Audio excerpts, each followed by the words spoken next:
Namaste. Namaste. Namaste.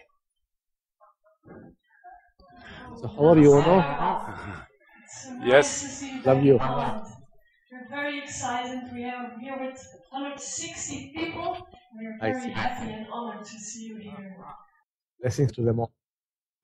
Thank you very much. We want to start with a little story of Ono. You have seen him in December and he wants to share something. Yes. You can go Yes, ahead. Bhagavan. Welcome to Holland. Very happy to have you here. And we are, as Laura said, we are with 160 people, of which are 40 non-blessing givers, and the 120 are blessing givers. I wish them all a very, very happy New Year. Yes.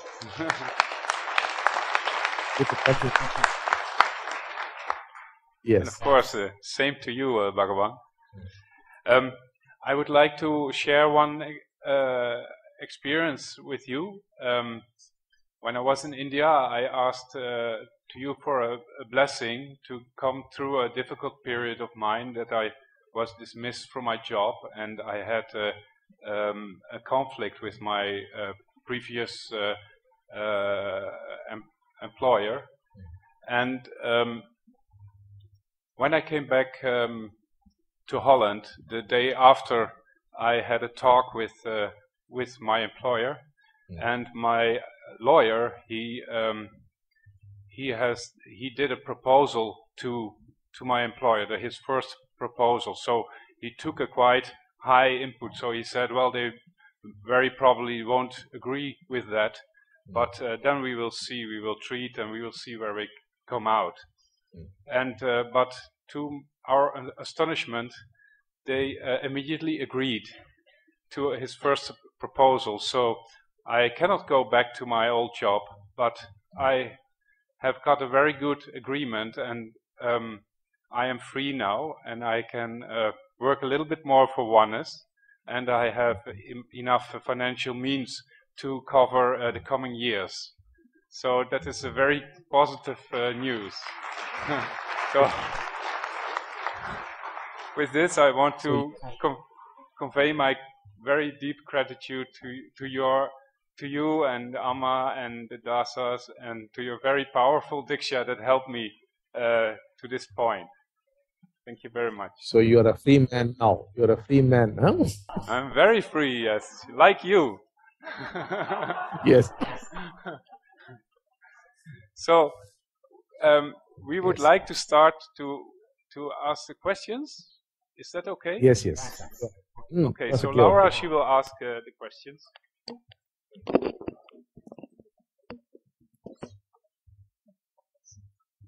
Nice to see you, Laura. Oh, it's so nice to see you again. Very happy. The first question. Dear Bhagavan, my husband insults me and I want to experience the pain, but instead I insult him even more. I'm afraid the behavior in this anger will come back to me manifold. How do I receive grace to experience the pain instead of reacting violently? You told my husband and me, this is a question from Claire and Nico. You told my husband and me we should respect each other and that it is up to us. But it is getting worse and it seems impossible. I act violently, Bhagavan. Please bless us. And Bhagavan, to be honest, I don't want to change. Something in me doesn't want to give up the fight with him. Why do I want this instead of happiness? You have got to apply the teachings in a very systematic fashion. Now, there are deeper reasons for this. I would not go into that, but I would like to put the solution. So just like Ono told a story, I would also tell you a little story. So this evening, some 4 hours earlier, I met a local Indian villager, a village woman, very uneducated, and but one who comes for our classes. So this woman told me this evening that she used to have a lot of fights with her husband, and life was becoming really terrible. And then she thought, well, I seem to have so much fear of this man. Why is this? And she could not get over that. So a week ago, she lost the keys to her home. The husband had gone out somewhere and she could not enter the house. And she was terrified at the thought of confronting her husband because he would immediately beat her up. So she brought some neighbor, broke open the lock, and kept the lock in the neighbor's house. And then she began to wonder, what's happening? Why all these problems? Every time I seem to be getting into some trouble, and then this man is either scolding me or is beating me. Why is this happening? Then she applied the teaching. Well, what is happening inside produces events outside. And then she questioned, what is happening inside? And then she discovered she has tremendous fear of him. And this fear was constantly getting her into situations where the husband was getting provoked and he was behaving very rudely to her. This came as insight to her. And then she thought, now what's the problem now? I have fear. So I just have fear, and this seems to be provoking this behavior in him. So the moment the husband came, she said, look, I lost the keys. I broke open the lock, and out of sheer fear of you, I hid the lock in the neighbor's house. The husband strangely laughed and gave her a hug. And he said, it's fine. So it became very, very clear to her that she was provoking that kind of behavior.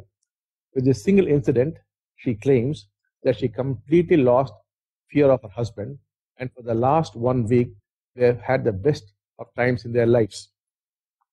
Now, this happened to a woman who has no education, no great understanding, but a very simple understanding of the teaching and very systematically applied. So you have got to realize the fact that you are producing these events. You are provoking the other is provoking you. But we do not have to worry about the other. We can start with ourselves. You would do it if you realize there's profit there. You must be like a good businessman. If you do it, you stand to gain. Now, this lady has no more problems with her husband, at least for the last 1 week, and she is in great joy, and all things are going well for her. So, she has realized there's much to be gained, and therefore she is constantly aware of any fear if it erupts. And the moment she is aware, the fear disappears, and there seems to be no problem at all.